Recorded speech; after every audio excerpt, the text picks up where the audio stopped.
Well, with playing of that familiar theme song, that means we got to go out to the left coast of the United States of America and talk to our motion picture reviewer, the guy who has to see these movies so you don't have to, Michael Snyder. Michael? Alex, hi. How are you? Hello, America. And guess what? I'm filled with the joy of the holiday season. Even here in Los Angeles, where the lights are strung on the top of the Capitol Records Tower, and there's conviviality in the air. I kind of wish I could have a little bit of that New York Christmas season, though. How are things back there? Snowy, cold, and I wish I weren't here. Okay? Ooh. Well, how about, wait, I'm going to take you to a galaxy long, long ago and far, far away, because the one-ton gorilla is in the room and no one else wants to fight it. Star Wars, The Last Jedi opens this weekend, and it's, so overwhelming that the studios have not tried to do much in the way of counter-programming. Ferdinand, which is an animated movie about the lovable bull who is supposed to fight but, is more consigned to peacefulness, didn't have a chance to see that. That's basically the only big movie opening against Star Wars. But I must say that Star Wars, The Last Jedi, was a treat. I mean, from the first blast of John Williams' immortal Star Wars theme as the opening crawl tells us what's what in this chapter of the saga, which is the 8th chapter in the Star Wars saga. I mean, the excitement, the tension, the laughter, and even a bit of tears don't stop for just over 2.5 hours, and the time breezes by. I thought The Force Awakens, which was the return to the franchise, overseen now by J.J. Abrams, out of the hands of creator George Lucas, who first did A New Hope, the initial movie in the Star Wars series back in the 70s. This is better than J.J. Abrams' The Force Awakens. The director and screenwriter, he did this himself, Rian Johnson, he does a wonderful job. His previous work includes two well-loved indies, the high school noir Brick and the crazy time travel film Looper. But he brings a real blast of fresh air to the franchise here. I mean, let's be honest. This latest movie is obviously a juggernaut. It's a tentpole of tentpoles. It's the prototypical blockbuster machine. And what happened is The Last Jedi is maybe the best since the second movie that ever came out in the series, The Empire Strikes Back. And as the fans know, The Empire Strikes Back was in fact the 5th chapter chronologically. They did 3 movies, they went back and did 3 prequel films, and now they're back in chronological order with The Force Awakens and The Last Jedi, which finds our heroes, new and old, intertwined in 3 stories.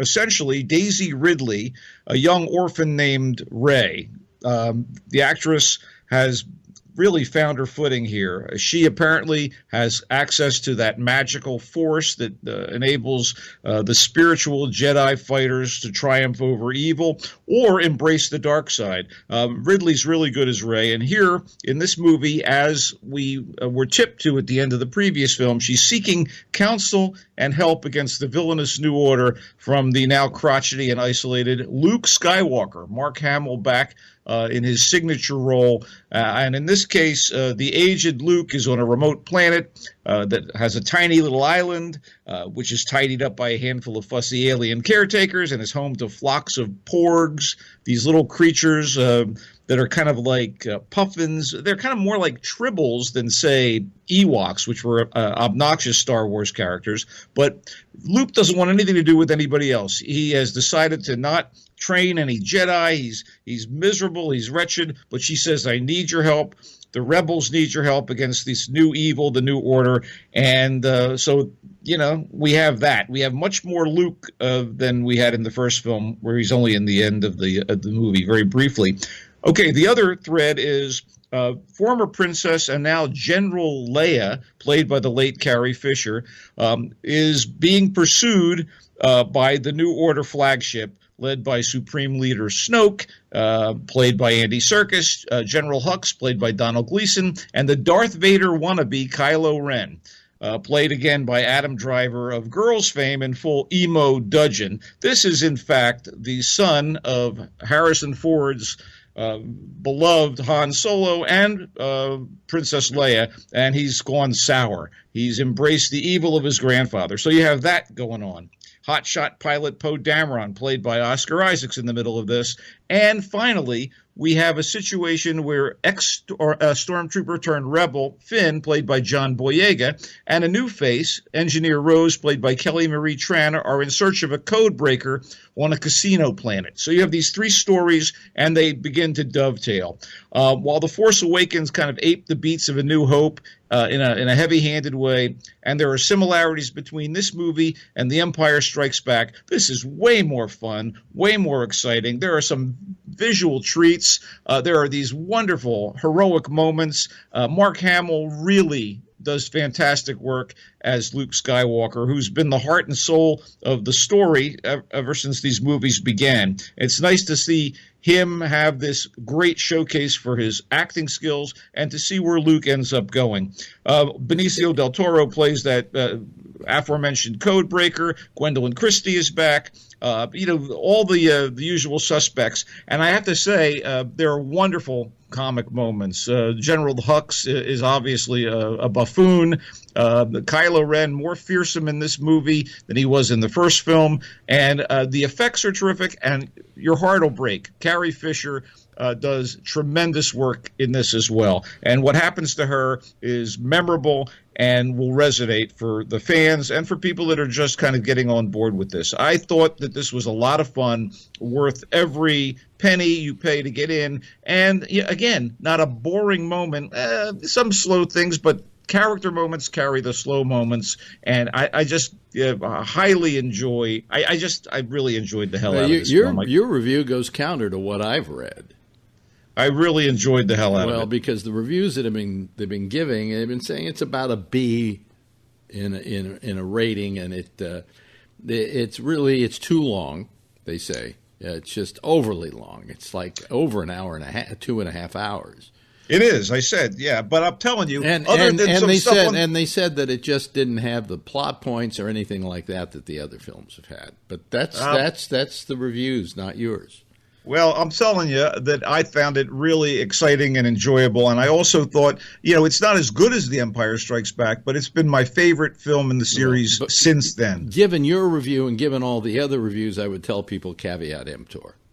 Well, sure. Read up on it if you want, people. I thought it was a real treat, and maybe I'm comparing it to the sort of meh response I had to The Force Awakens, which was the previous film. I just think that this really found its footing, and I think that Rian Johnson is in large part responsible. He wrote a really terrific script. You know what? The middle may sag a bit when they're going to the casino planet, but there are visual delights and character delights. I got a kick out of it. Okay, let's just say that this was our Star Wars special edition.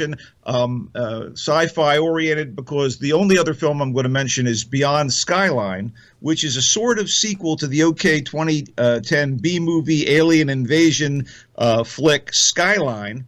And this doesn't catch up to the characters from that movie. Apparently, this one, which is written and directed by the first film's co-screenwriter Liam O'Donnell, concerns another wave of invasion as tentacled creatures in giant ships are trashing Earth's cities yet again. It's hard to figure out where this fits in with the previous film, but there you go. It's up to one man and some fellow stragglers who weren't captured or destroyed in an attack on L.A. to save the day, or in the case of this guy, to save his wayward son who gets snatched up by the aliens. So our hero, who was an LA cop and somehow avoided getting caught and killed and what have you, sneaks onto the alien ship and causes it to crash in Southeast Asia. And that's when the fun really begins. There's a little martial arts stuff out of a kung fu movie. I mean, it's amazing what one tough cop can do against the alien hordes. The dialogue is pretty hilarious and lame. And Frank Grillo, who's maybe best known as Crossbones, the Marvel movie villain, plays the cop here. And he's not Arnold Schwarzenegger or Bruce Willis. You're not going to get that kind of fun and charisma and star power. So the movie's not so hot, but it's not a complete fail. Spoiler alert, especially if you like to watch brain-sucking aliens. bargain matinee or streaming at best. That's about it. Seriously, no one wants to counter-program against Star Wars. Okay, well, that's about it, I guess. I have nothing on this end, and you have all of that on that end, and we'll see your end again next week as we do a Christmas edition of your little report, okay? You bet. Okay, ladies, tell them they can find you quickly. I'm on Twitter at Culture Blaster, on Facebook, and Michael Snyder's Culture Blast page. All right, ladies and gentlemen, stay where you are. There's more GABNet coming right up.